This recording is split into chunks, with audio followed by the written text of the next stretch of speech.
River says to Chantel, how did your date go in New York? I heard you had a date. And she was like, you know what? I had a date and it was not a good date. And going out on that date makes me feel like it's going to be hard for me to find a man. It really is. Someone that I can share my life with is not going to be easy. She had it all figured out that for an American man, by the time you meet the man and marrying the man is going to take about 4 years. And she's like, I'm 32 years old. I just don't have time. My time is up. I want to have a baby. And I don't know if that's going to happen for me. So she said to her brother, I'm thinking about freezing my eggs. And personally, I think that's a great idea. I really think that Chantel is just doing way too much. She just got a divorce. She should be having fun.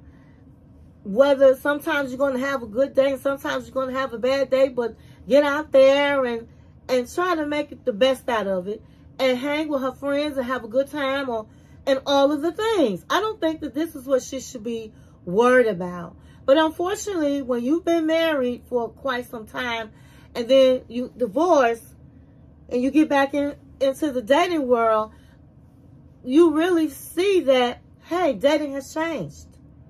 Men have changed. Women have changed. Times have changed. And no, dating is not always going to be a bowl of cherries. You're going to have some good apples and some bad apples. But the most important thing is you have an apple. But she's realizing, like a whole lot of women, that divorce, that they're back into the dating world. And for some, it can be very scary and discouraging. But my opinion is always be optimistic about life and about what you want. Speak it into the universe, because what comes out of your mouth, it can happen. It happens. But when you always saying, I'm not going to be able, I won't find, it's going to take a long time, then guess what is going to happen? That's going to happen. But when you say, hey, I'm going to get married again, I can't wait when I meet my husband, it's not going to take me long, guess what? It can happen. So, to my queens and kings out there, your tongue is very important. And I did a video on that. Be careful what comes out of your mouth, because it's going into the universe. And all of this negative, well, it's going to take me 4 years and all of this, when it might not take you 4 years. And so I just think that Chantel needs to chill and have fun. Because let me tell you something, when God snatches somebody out of your life, it's a blessing. Don't look at it like, oh my God, now I'm alone. He did this to me. She did this to me. When somebody snatches somebody out of your life, then you keep it moving and thank God on the way. And so her brother River was really telling her, hey, you're too young to be thinking about all the things that you're thinking about. You're only 32, Chantel. So he told her to slow her roll about all of that. And I agree with him. So then she talks about Obed. Now, Obed is a friend, used to be a friend of Nicole's, which is Pedro's sister. And he said that he's coming to town and he wants to chat with her. And he knows that she's went through a divorce and he wants to be supportive. Now, what Chantel wants to meet with Obed because she wants to find out all the things that he never would tell her. And I believe it was 2019 they showed where he was telling her she shouldn't get married. It was either 2019 or 2016. And she didn't listen. And then he decided not to continue talking about Pedro because he didn't want to be responsible if she decided not to marry him. And so now that she is going through a divorce, he wants to show Chantel some support.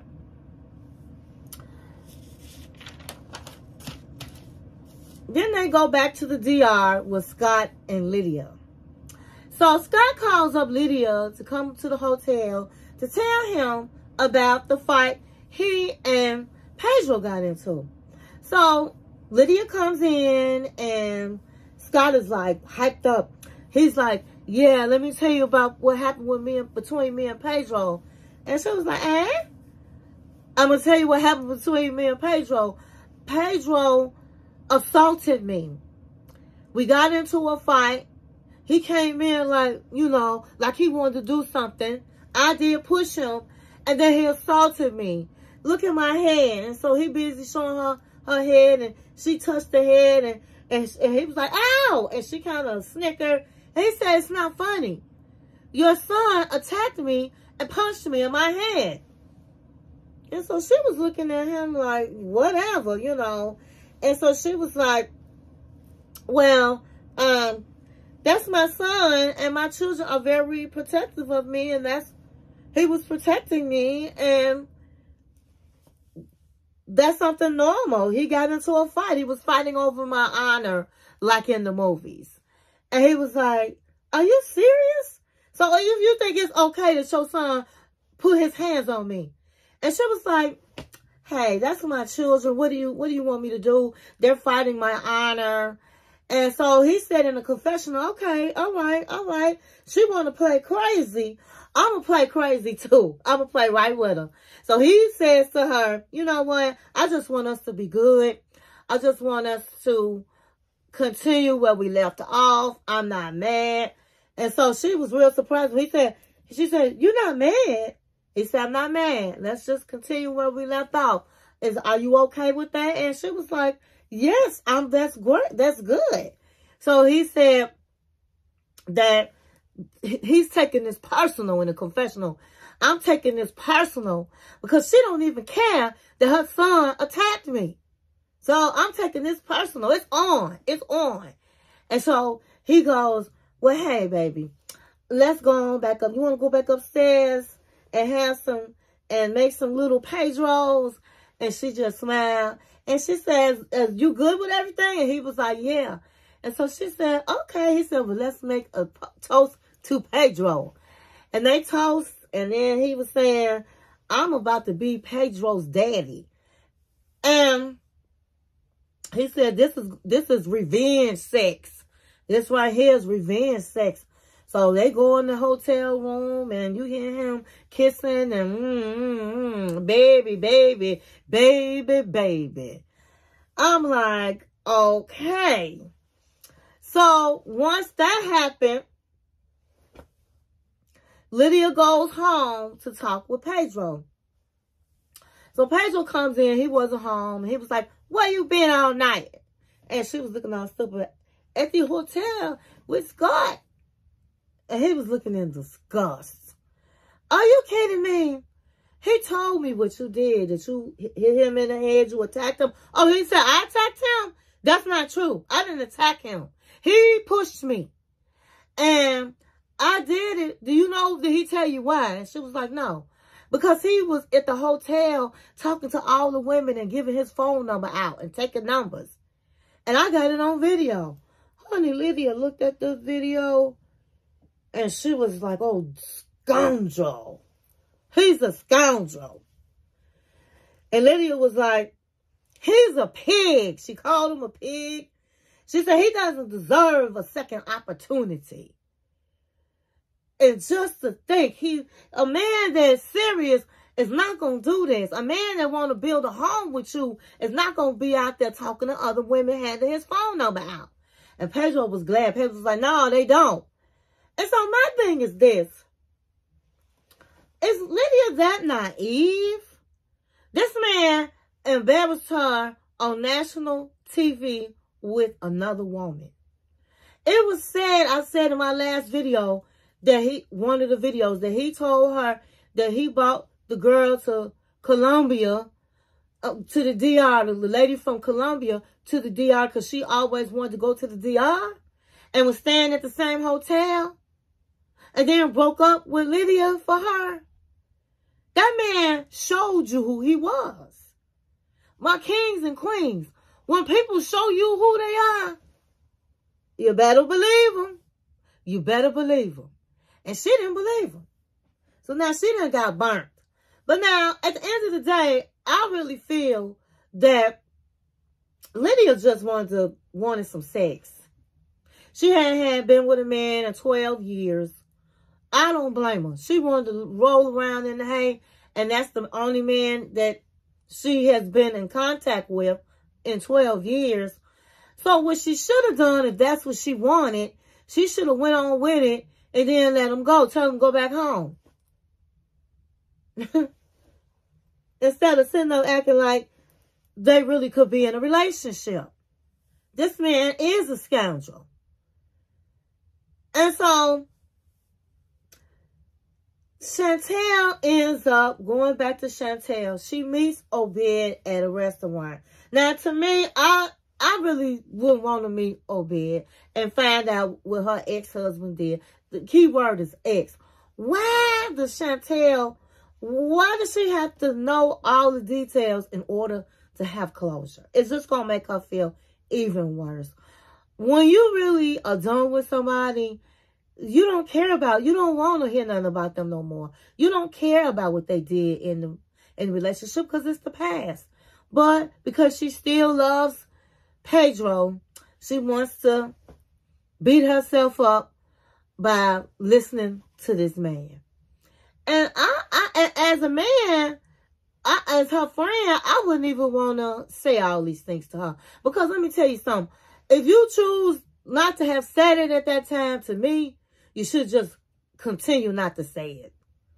Not come back and hurt this girl. But I would have said, no, I don't want to even go there with you. But hey, she wanted to go there and he went there, honey. And he didn't seem like he didn't really want to say it. He looked like he was happy to say it. So she meets him at the restaurant and they sit down and she was like, listen, I want to know what happened. And I know you have the privy of everything that was said about me. So he was like, yeah, I did. And she said, I saw a picture that Pedro posted of him and Karima. And I was so surprised because he told me they never dated. And he was like, Karima and Pedro? Oh, they was hooking up in high school. They dated. That's no news. And she said, but it was news to me. It was news to me. Because I didn't know. And he used to tell me I was crazy and gaslight me anytime I said anything about or getting jealous about him and Karima. She said, I really need to hear these things so that I can heal. Obed said that Nicole and Karima and all of them used to was laughing at when they was at some restaurant, they was all together and they were at the bar and he said they was laughing at you, honey. They was laughing at your hair. They was laughing at your face. They was laughing at you was already in love with Pedro. He said they was talking about you, honey. They was talking about you. And Chantel was like, and he didn't defend me, did he? And he was like, nope. Sure didn't. I'm sorry. I know she wanted to hear this, but I just couldn't say those things to Chantel. I just would have been, hey girl, I just want to say, he used you and I told you that. And that's it. You got played. But going blow for blow and saying they laughed at her face and they laughed at her hair and they talked about her, that's just... Anyway, she wanted to know.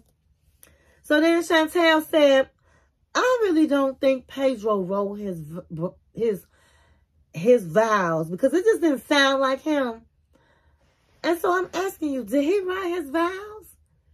And he was like, I really don't know, but I don't think so. And she just like, honey, that was like a knife in her back. And she was, oh my God. Those vows meant something to me. Because he wrote them. He had it on a piece of paper. It was English on one side. It was Spanish on the other side. Those vows were significant to me. Because it was about our love. And when we moved, when he got here, I put it in a frame. And then when we were separated and he said he didn't care I said, you left your vows. He said, I cared nothing about it. I just feel like I meant nothing to him. Obed said, well, maybe the family put a witchcraft on you. Because you weren't seeing anything. I was trying to give you hints. I was trying to tell you. And you did not want to hear it. And she said, no, I was just so in love. And people do be putting witchcrafts on people. So you just never know. But she was just being a woman in love, honey. And most women in love sometimes becomes the fool, you know. So I felt real bad for her, but she wanted to hear it. And so it goes back to the DR. Lydia decides to go and talk to Scott.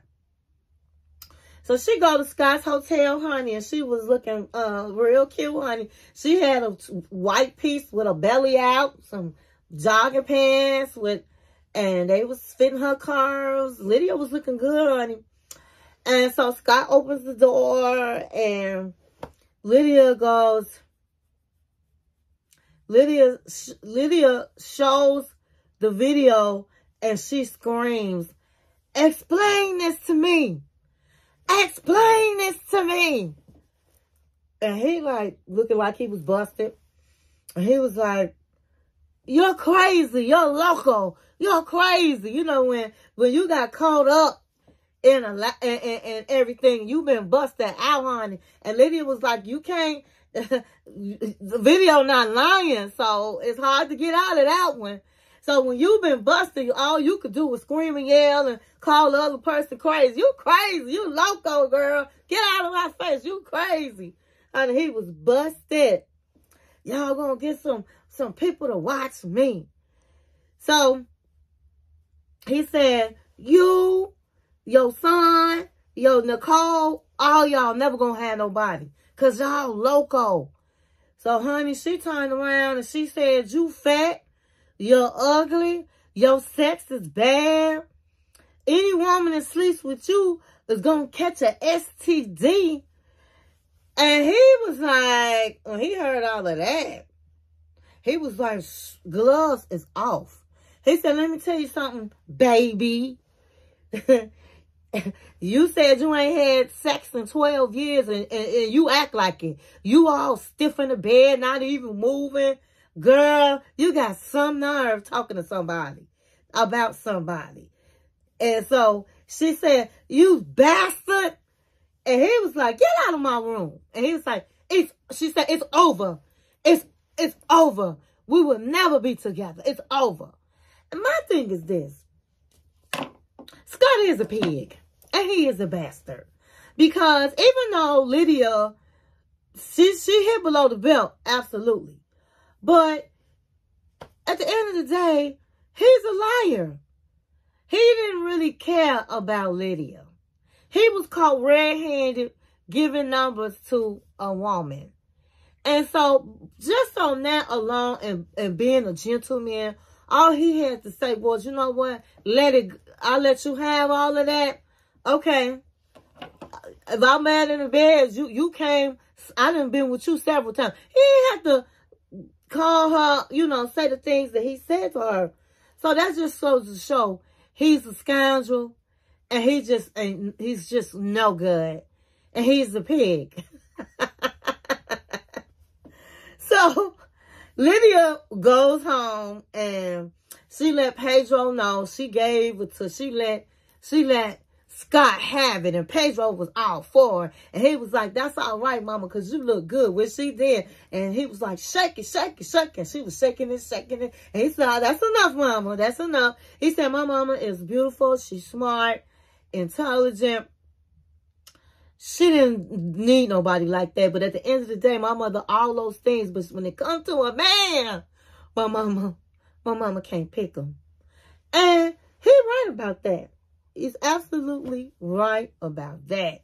I still don't know whether, I think not having sex and wanting a man for so many years played a part with Lydia's bad decisions. So Pedro begins to tell Lydia that Nicole got a call from Alejandro.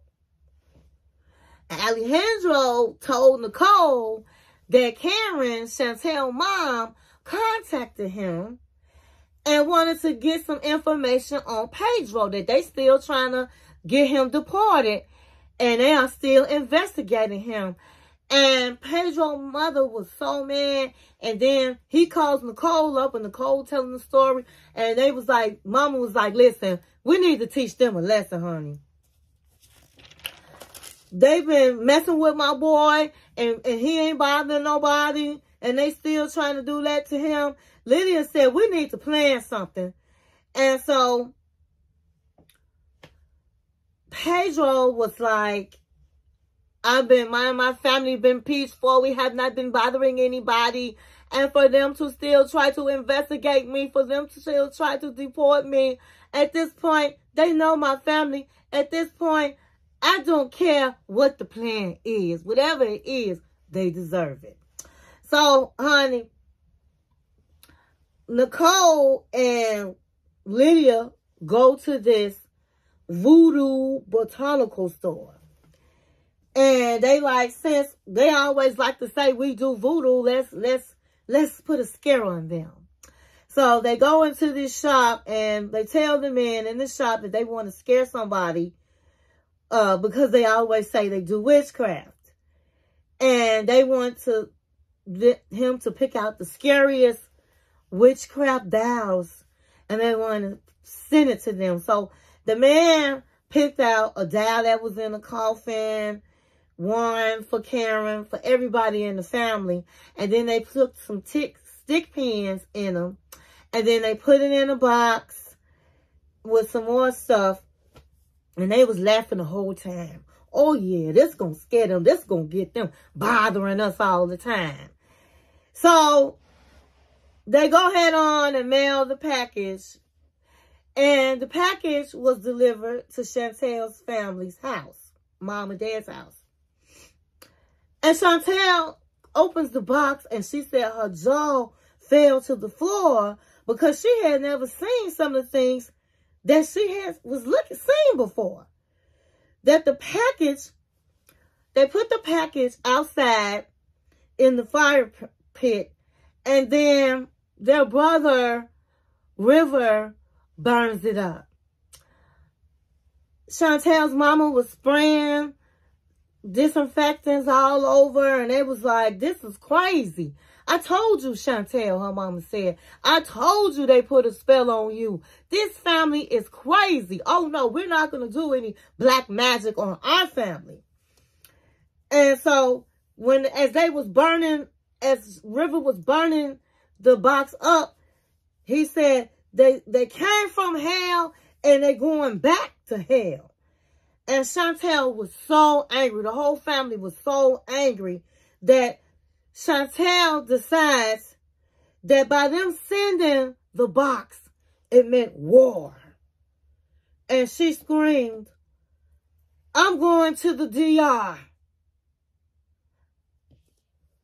And we're going to confront them. We're all going to the DR and we're going to confront them once and for all. And they was like, well, I don't think that's the best thing to do when they just sent the voodoo down. No. We're going down there and we're going to confront them once and for all. And so, do I think that the family should go down to the DR? Absolutely not. Why keep fighting this family when this couple is divorced, nothing is going to solve the problem.